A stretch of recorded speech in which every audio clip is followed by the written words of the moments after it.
billahi as-sami'il 'alim minasyaitonir rajim. Bismillahirrahmanirrahim. Assalamualaikum warahmatullahi taala wabarakatuh. Waalaikumsalam warahmatullahi wabarakatuh. Innal hamdalillah nahmaduhu wa nasta'inuhu wa nastaghfiruh wa nastaghfiruh wa na'udzu billahi min shururi anfusina wa min sayyiati a'malina may yahdihillahu fala mudilla lahu wa may yudlil fala hadiya lahu. Asyhadu an la ilaha illallah wahdahu la syarika lahu wa asyhadu anna sayyidina Muhammad abduhu wa rasuluh jahada fillahi haqqa jihadi wa ballagha risalahu wa adal amanah wa nashal ummah wa kashafal ummah hatta ataina al-yaqin. Rabbi shrah li sadri wa yassir li amri wahlul 'uqdatam min lisani yafqahu qawli. Wala haula wala quwwata illa billahil 'aliyyil 'azim. Rabbana iftah bainana wa baina qaumina bil haqq wa anta khairul fatihin. Dimulakan suratul Fatihah. Al-Fatihah. A'udzu billahi minasyaitonir rajim. Bismillahirrahmanirrahim. Alhamdulillahirabbil alamin. Arrahmanir rahim. Maliki yaumiddin. Iyyaka na'budu wa iyyaka nasta'in. Ihdinas siratal mustaqim. Siratal ladzina an'amta 'alaihim ghairil maghdubi 'alaihim waladdallin. Amin. Alhamdulillah, pertamanya kita mengucap syukur kepada Allah Subhanahu wa taala dapat kita bersama-sama pada malam ini. Dan hari ini hari yang ke-16, masuk 17 Syaban. Mudah-mudahan kita pada hari yang berbaki pada bulan Syaban ini memberi kesempatan kepada kita untuk bersiap sedia dengan kehadiran bulan Ramadan Al-Mubarak, insyaAllah. Kita masih dalam topik yang bab yang 5, iaitu topik sujud. Sujud sahwi kita dah cerita pada pertemuan yang lalu. Kemudian kita masuk malam ni sujud tilawah 170, surat 170. Sujud tilawah ataupun sujud sajadah. Sujud tilawah, sujud tilawah, sunat melakukan sujud tilawah ketika membaca ayat sajadah, bagi mereka yang mendengarnya di luar solat. Maksudnya orang yang sama ada dia baca ayat sajadah ataupun dia mendengar bacaan ayat sajadah ni, sunat bagi dia untuk sujud tilawah. Sunat bagi imam yang mengerjakan solat sendiri. Kalau dia sembahyang seorang diri, sunatlah. Dan wajib terhadap makmum sujud tilawah kerana mengikut imamnya sujud. Kalau dia sembahyang berjemaah, bila mana imamnya membaca ayat-ayat sejadah ni, bila imamnya sujud, maka kena sujud sekali dengan imam, walaupun hukum asalnya ialah sunat. Tapi janganlah dia mendahului imam pula. Imam baca ayat tilawah, imam tak sujud, dia pula rajin pula ambil sunat tu, maka hukumnya tak boleh. Sebab hukum yang sunat, statusnya sunat selagi mana keadaannya tak diwajibkan. Tapi bila mana hukumnya tu imam tu sunat atas dia asalnya, tapi oleh kerana dia berjemaah, kerana ikut imam, maka makmum kena wajib ikut sujud imamnya tadi. Itu dia keadaannya lah. Seperti mana kita lazim buat pada hari Jumaat, bila mana tu imam baca surah sajadah, surah as-sajadah pada hari Jumaat, rakaat yang pertama, innama yu'minu bi ayatina allati idza dzukiru biha kharu sujada, tu ada perkataan sajadah tu ataupun sujadah, maka ada tanda masjid tu kan di hujung ayat tu, maka kena sujud. Sujudlah. Baik. Kata Rasulullah sallallahu alaihi wasallam, innan nabiy sallallahu alaihi wasallam kana yaqra'u alaina al-Qur'an fa iza marra bis-sajadah kabbara wa sajadna ma'ah. Sesungguhnya Nabi sallallahu alaihi wasallam membaca Al-Quran kepada kami, dan ketika membaca ayat sajadah baginda bertakbir dan bersujud, maka kami pun sujud bersama baginda sallallahu alaihi wasallam. Itu dia keadaannya. Jadi maknanya tuan-tuan, hari Jumaat tu bukan wajib kita baca surah sajadah. Hukumnya sunnah. Kalau tak baca pun, baca surah lain pun tak membatalkan sembahyang subuh kita Jumaat tu. Cuma kita tinggallah sunnah pada hari Jumaat. Antara surah pilihannya yang Nabi baca pada sembahyang subuh ialah surah As-Sajadah. Itu dia. Hadis daripada Abu Hurairah radhiyallahu anhu daripada Rasulullah sallallahu alaihi wasallam, Iza qara'a ibnu Adam as-sajdah fasajada i'tazala syaitan yabki yaqulu ya wailah umira ibnu Adam bis-sujud fasajada falahul jannah wa umirtu bis-sujud fa abaitu falinnar.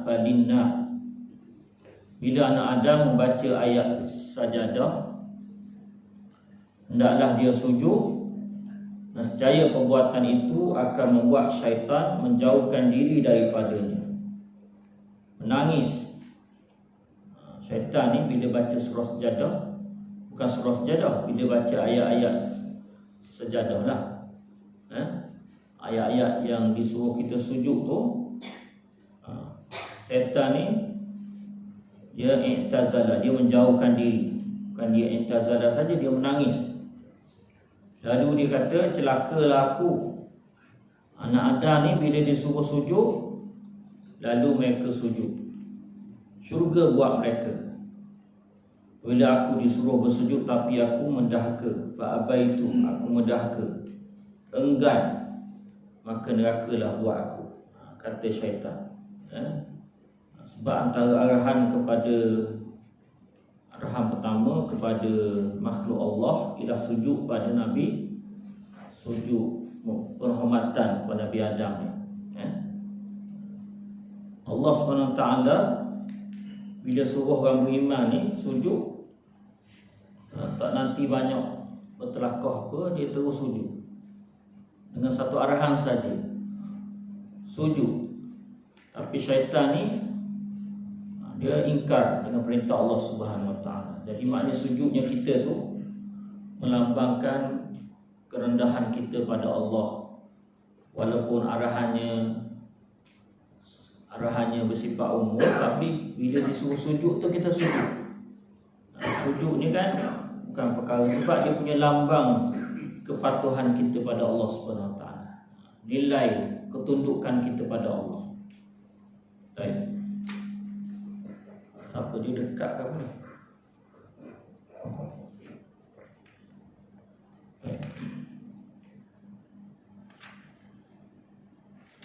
Disyaratkan ketika sujud tilawah,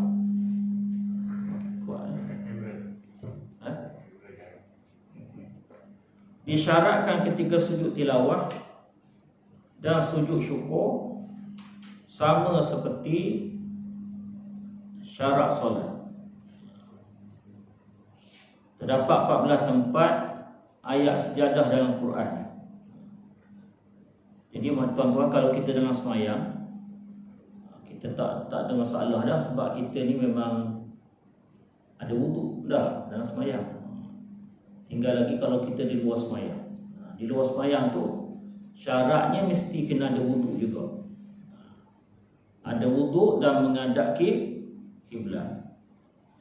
Kalau dalam semayang tu, masa kita baca tu, innama yu'minu bi ayatin allazina idza zukiru biha fiha kharru sujada wa sabbahu bihamdi rabbihim wa hum la yastakbirun tu, kita terus angkat takbir Allahu Akbar, terus kita pun sujud. Terus sujud, terus sambung ayat yang seterusnya lah. Tapi kalau anda kata kita di luar semayang, tengah baca Quran contohnya, tengah baca Quran, adalah ayat tu ada perkataan saja. Contohnya kita baca surah Al-Alaq. Apa ayat ujung dia? Wasjud waqtarib lah. Wasjud waqtarib. Jadi hukumnya kalau kita contohnya ujung ayat surah Al-Alaq tu wasjud waqtarib, maknanya kita boleh letak Quran tepi kita tu, kita angkat takbir. Tak payah dalam diri. Masa kita duduk tu lah, Allahu Akbar, terus sujud. Terus sujud. Lepas tu beri salam. Assalamualaikum warahmatullahi. Assalamualaikum warahmatullahi. Itu dia punya kaifiat dia lah.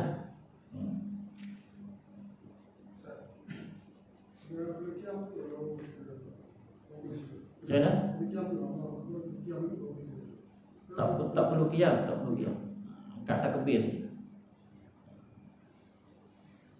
Angkat takbir, bertakbir je. Takbir, lepas tu kita pun sujud. Dan dia kata kita tak nak sujud. Tak nak sujud Tak nak sujud, kita boleh baca tasbih kat situ. Subhanallah walhamdulillah wa la ilaha illallah wallahu akbar. Sebagai akur dengan sunnah kita menghormati ayat-ayat yang menyuruh kita sujud di situ. Dia dalam Quran ni ada 14 tempat 14 tempat 14 tempat ayat sejadah.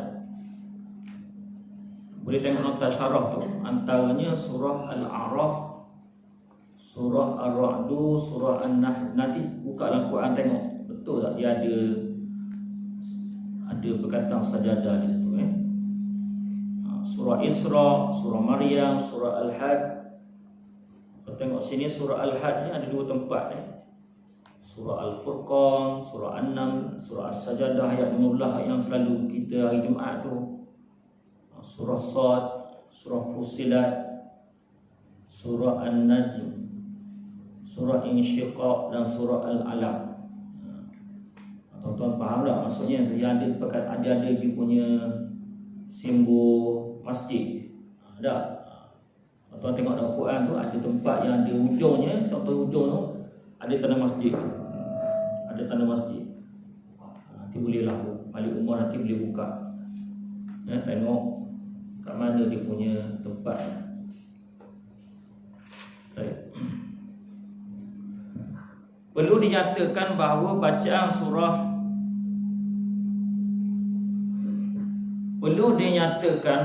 bacaan surah Al-Hajj ayat 77 menurut mazhab Syafi'i dan Hambali dimasukkan sebagai ayat sejadah. Ya ada ta'liq di situlah. Bacaan surah Sad ayat 24 menurut Imam Syafi'i dan Hambali tidak termasuk ayat sejadah, tapi ayat yang disunatkan sujud syukur. Bila saya buka tadi dalam surah Sad ni, dia tak ada perkataan, dia tak menggunakan perkataan sajadah tu, dia menggunakan perkataan kharra. Dalam Quran ni dia sebut fastaghfara rabbahu wa kharra raki'an wa anab. Jadi perkataan di situ wa kharra raki'an.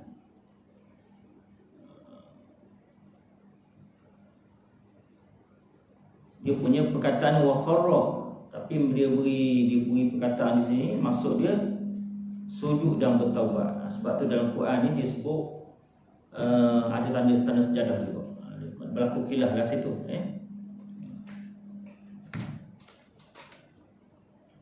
Baik.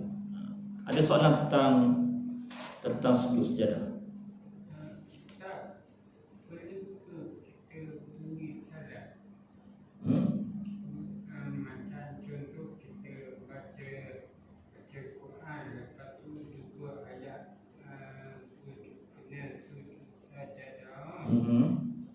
Adakah kita perlu beri salam ke?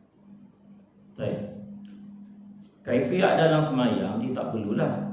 Kita langsung saja bila jumpa ayat sejadah ataupun tak imam dia sujud, kita sujudlah. Tapi bila mana kita di luar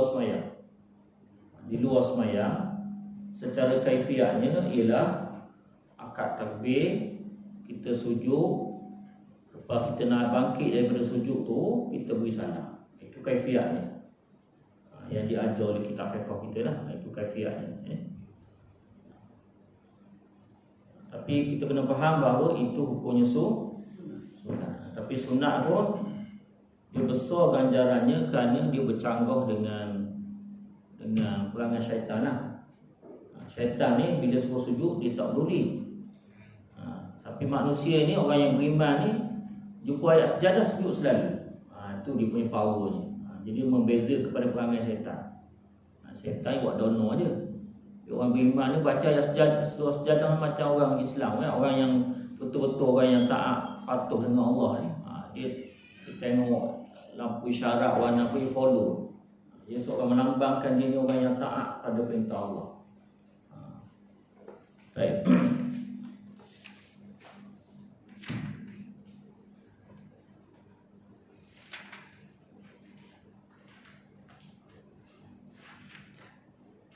Okey, kita masuk sujud syukur, tapi dia punya doa duduk belakang ni. Yang kita baca lah. Sujud syukur pula. Sunat sujud syukur, bila sebut syukur ni maksudnya kita sujud bila kita time kita syukur. Kita syukur. Syukur yang kita dapat suatu nikmat yang besar lah. Ataupun kita macam sekarang ni budak-budak lepas SPM ke, ataupun terhindar bala ke, terlepas musibah ke, kan? Itu dia. Sunat sujud syukur ketika mendapat nikmat, seperti mendapat anak.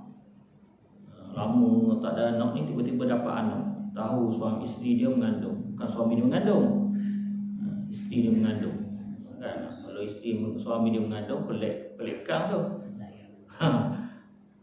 Dan ketika terhindar bala, seperti terlepas daripada kebakaran ataupun tenggelam, macam isu yang baru ni berlaku dekat Wahia kan, kawasan panggil apa tu, tempat kamp pelarian dah, kamp perlindungan lah, kamp pelarian tu.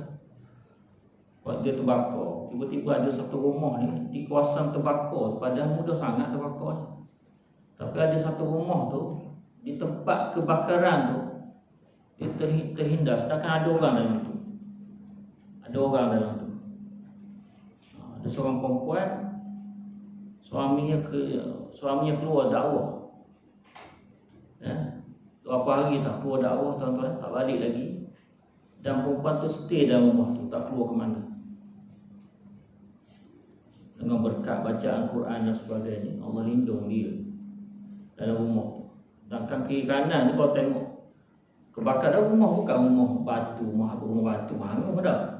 Kalau rumah kamp pelarian lagi dah letak tarik-tarik gitu je. Tapi tak terbakar. Itu antara orang kata apa, ma'unah ataupun dipanggil kemuliaan yang Allah bagi kat situ lah. Kita pun hidup kita kadang-kadang banyak juga perkara-perkara yang Allah SWT lindung kita ni secara pilihan Allah. Kita pun tak tahu. Jadi yang ni kita kena sujud. Sujud di situ syukur. Kita paling kurang tu kalau sujud, kalau syukur pun alhamdulillah je lah. Kalau alhamdulillah pun doa sampai keluar air mata gitu lah. Syukur. Baik. Kata dalam satu hadis, annahu kana iza jaa amru sururin wa busyira bihi kharra sajidan syakiran lillah. Sesungguhnya Nabi SAW apabila menerima suatu perkara yang menggembirakan baginda akan tunduk sujud kepada Allah Subhanahu wa ta'ala. Sujud. Pernah tak ni? Pernah tak sujud syukur? Takkan tak pernah dah. Takkan tak pernah kita dalam hidup kita ni ada perkara yang sangat-sangat menggembirakan kita. Ada tak? Ada. Tak ada ke? Ada. Ada kan. Masa kahwin dulu suka tak? Ha? Abang Jaafar masa kahwin dulu suka tak? Suka kan. Tu harus disujuk. Sujuk macam-macam lah sujuknya kita dah.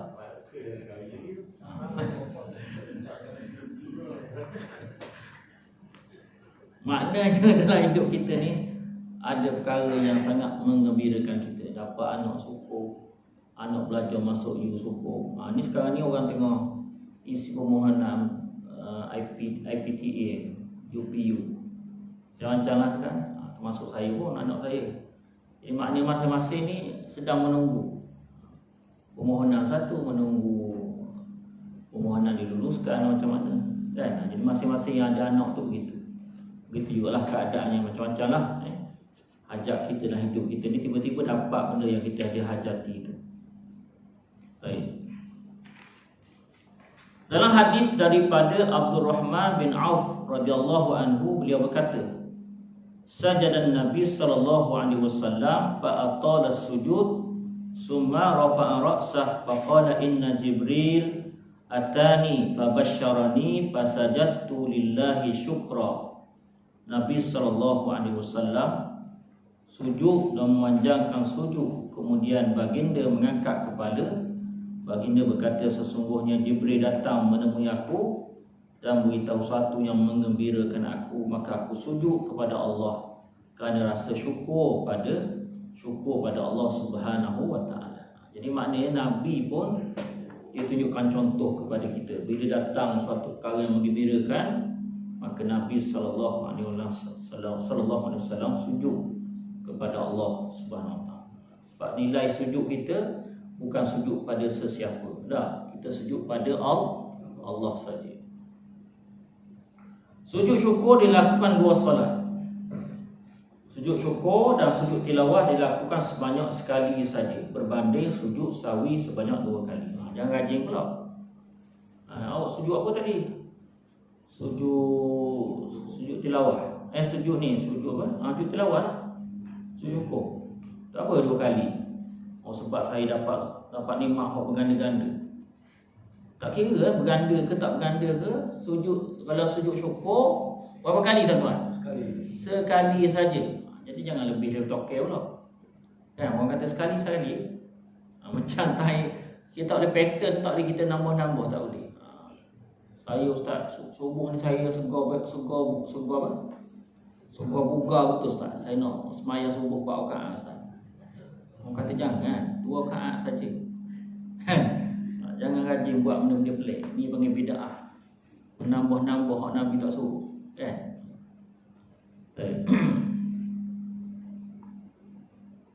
Sunat membaca ketika sujud tilawah. Dia pergi sini.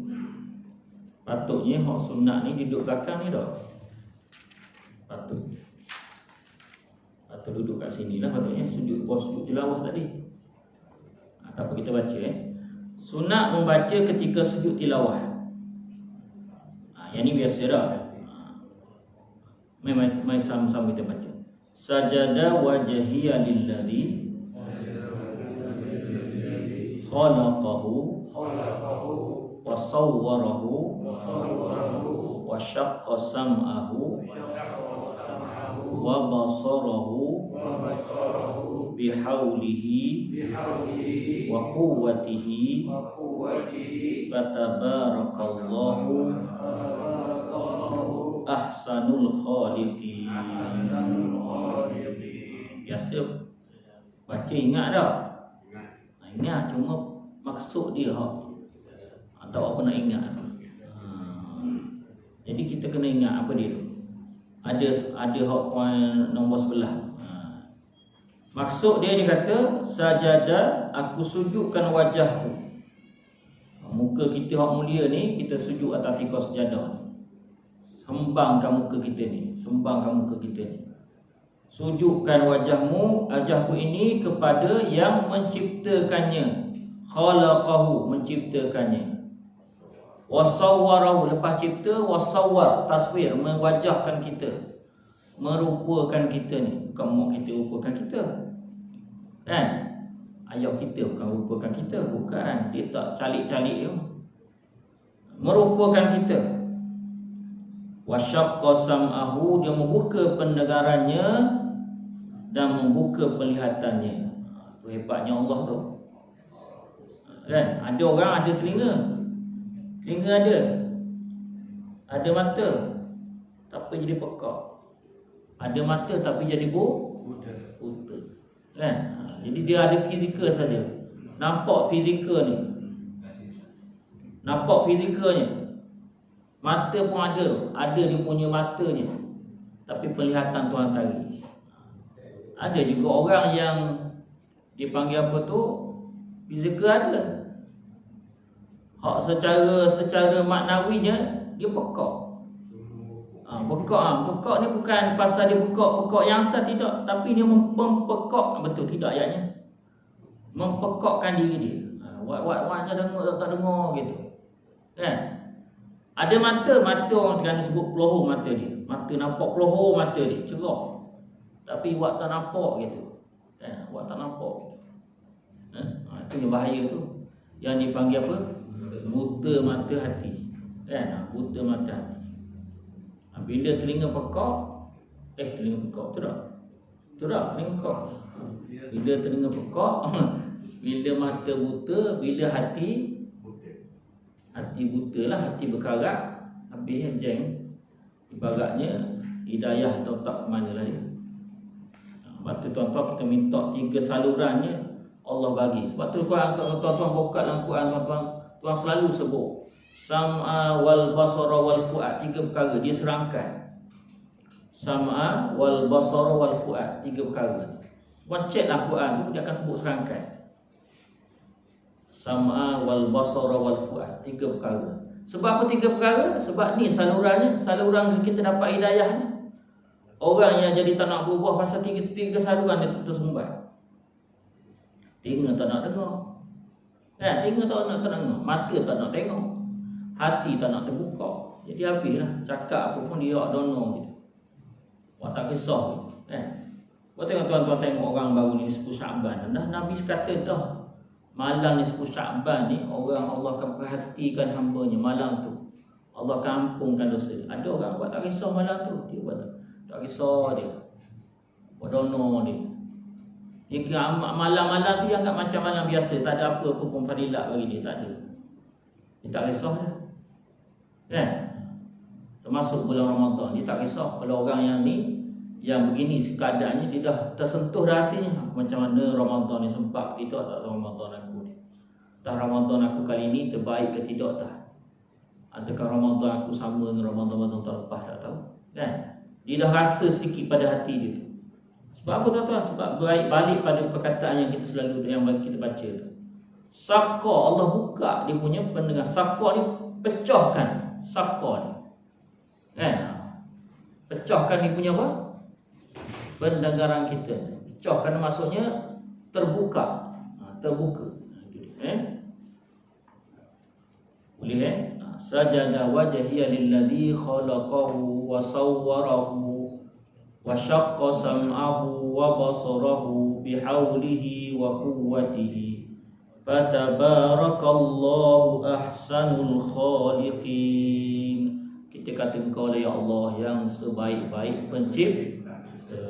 Masya-Allah. Betul tuan-tuan, memang sudah sampai masanya kita beribadat kepada Allah dengan penuh penghayatan. Itu dia tuan. Saya balik kampung ni tuan-tuan. Malam ni 10 Syaban ni macam gaya kampung dah. Malam hari Isnin tu kan. Kan dia tradisi kita malam ni 10 Syaban kan ramai. Lepas tu pakai bawa kuih kan. Semua bawa kuih. Macam malam tarawih dah. Oh ramainya ya Allah. Dia punya, kita duduk kampung kan. Tirai dia punya ni, oleh kerana ramai ni melimpah, kita terpaksa kita rapatkan tarik ke depan supaya muslimat boleh masuk ke depan lagi. Masuk malam besok tuan-tuan, stay macam biasa. Yang malam ni 10 Syaban tu boleh rapat sampai ke belakang. Lepas tu malam keesokan tu seperti normal. Itu dia kena kesan manusia nak kata kesan pada manusia. Sebab tu tuan-tuan, Ramadan ni yang kita akan hadapi ni, daripada awal Tuhan sudah suruh setting kita ni supaya kita jangan jadi hamba Ramadan. Biar kita menjadi hamba Rabbani, bukan jadi hamba Ramadan ni. Kalau jadi hamba Ramadan ni, dia akan muncul bulan Ramadan, habis Ramadan hilang habis gas dia. Kita tak nak gitu kan? Dia biar Ramadan tu dia menggasak kita ni untuk kita merubah kita ni. Keluar Ramadan, kita kekal orang yang mendapat tarbiyah daripada bulan Ramadan. Yang tu yang kita nak. Baik. Okey. Habis tentang sujud ni.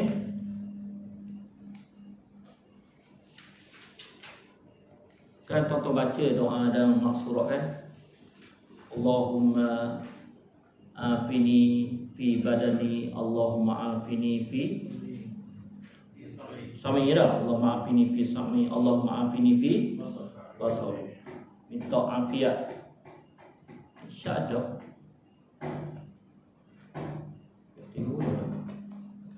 Baik.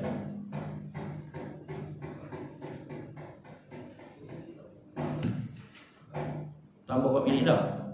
Kan? Tambah dah ni? Tambah dah?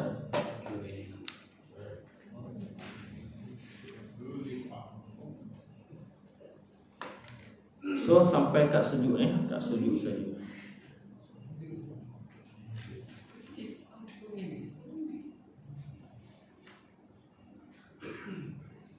Ada soalan tuan-tuan. Jadi kita jumpa ni minggu depan kot. Minggu depan sekali, lepas tu habis lah. Minggu sekali lagi dah puasa dah. Hari Selasa dah puasa. Hari Selasa dah puasa. Kemungkinan hari Rabu. Kalau diisytiharkan hari Rabu, insyaAllah hari Rabu puasa. Baik, saya tengok kalender tadi. Kalau ikut 1 Ramadannya hari Selasa. Sama ada 29 tu, sebab hari Senin tu 29 Syaban. Jadi ihtimalnya kalau contohnya digenapkan Selasa tu 30, hari Rabu tu jadi satu Ramadan. Tapi kalau ikut pada takwim tu, hari Selasa lah 1 Ramadannya. Jadi kita tengok pada pengumuman nanti macam mana. Bagi yang kalau yang tak hafal Doa tadi. Dia memulai dengan pergantian saat. Boleh baca doa macam kita doa sujud tu. Subhana rabbiyal a'la wa bihamdihi. Subhana rabbiyal a'la wa bihamdihi. Itu doa yang boleh kita guna pakai lah masa kita sujud tu. Yang dia kata kalau kita sujud saja, kita tak nak baca benda-benda pun, maka sujud tu dapat nilai tak tu? Dapat nilai. Sujud tu, perbuatan sujud tu dapat nilai. Tapi kita dapat nilai bacaan ke dah? Tak dapat nilai bacaan. Alangkah baiknya kalau kita dah sujud, kita topak dengan bacaan tu. Macam kita dah sembahyang juga. Tuan-tuan sujud saja. Sujud tu rukun. Bacaan dalam sujud tu sunat. Jika tuan-tuan sujud saja, Allahu Akbar, nyak kupah, kita mudah telinga dia. Kamu tak baca benda? Malah itu. Oh malah itu. Malah nak baca. Rugi sungguh awak. Yang penting sah. Memanglah sah. Alang-alang awak semayang, takkan awak tak nak baca benda. Maksudnya begitu. Tak ada Allah. Allah. Okey tuan-tuan, itu je lah kok. Semayang sunat yang ni semayang sunat. Saya rasa itu je kot, insyaAllah Tengoklah minggu depan ni kita tangguhkan ataupun kita masukkan yang fiqh puasa dah tu minggu depan sebagai persiapan daripada puasa. Saya rasa sekali itu saja yang dapat kita kongsikan pada malam ini. Yang baik datang daripada Allah, kelemahan datang daripada saya sendiri. Aku qauli hadza astaghfirullahalazim wa lakum. Wassalamualaikum warahmatullahi taala wabarakatuh. Bismillahirrahmanirrahim. Alhamdulillahirabbil alamin wassalatu wassalamu ala asyrofil anbiya'i wal mursalin wa ala alihi wa sahbihi ajma'in.